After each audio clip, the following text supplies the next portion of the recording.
எனக்கு போர் அடிக்குதுப்பா. போர் அடிக்குதா? என்ன போர் அடிக்குது? எல்லாமே, இந்த வீட்டில் இருக்கிற எல்லாமே. பழைய சோஃபா, பழைய டிவி, இந்த ஹோட்டல் சாப்பாடு எல்லாமே தான். புரிஞ்சு போச்சு. நீ எங்க சுத்தி எங்க வரேன்னு புரிஞ்சு போச்சு. இதோ பார், எனக்கு எந்த ஆட்சேபனையும் இல்லை. நான் அவ்வளோ கன்சர்வேட்டிவாக திங்க் பண்ணுற ஆளும் இல்லை. மாடர்னாக யோசிக்கிறவன் தான். எனக்கு இதில் நோ ப்ராப்ளம். டேய், நிஜமாவா? அப்போ உனக்கு ஓகேவா? பொண்ணு பார்க்க சொல்லவா? தாராளமா. நீ இருக்கிற அவசரத்தை பார்த்தா எல்லாரும் பார்த்து வச்சிருப்பேன்னு நினைச்சேன்.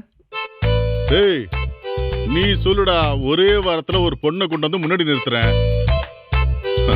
ராஜா, எனக்கு தேவை நீ ஒரு புது லைஃப் ஆரம்பிக்கணும்டா. அவ்வளவுதான். நீ கல்யாணம் பண்ணிக்கிறதுல எனக்கு எப்படி புது லைஃப் கிடைக்கும்? எனக்கு ஆல்ரெடி இருக்கிற பழைய லைஃபே நல்லா தானே இருக்கு. ஏண்டா, என் கல்யாணத்தை பத்தியா பேசுறேன்? நான் உன் கல்யாணத்தை பத்தி பேசிட்டு இருக்கேன். அப்பா,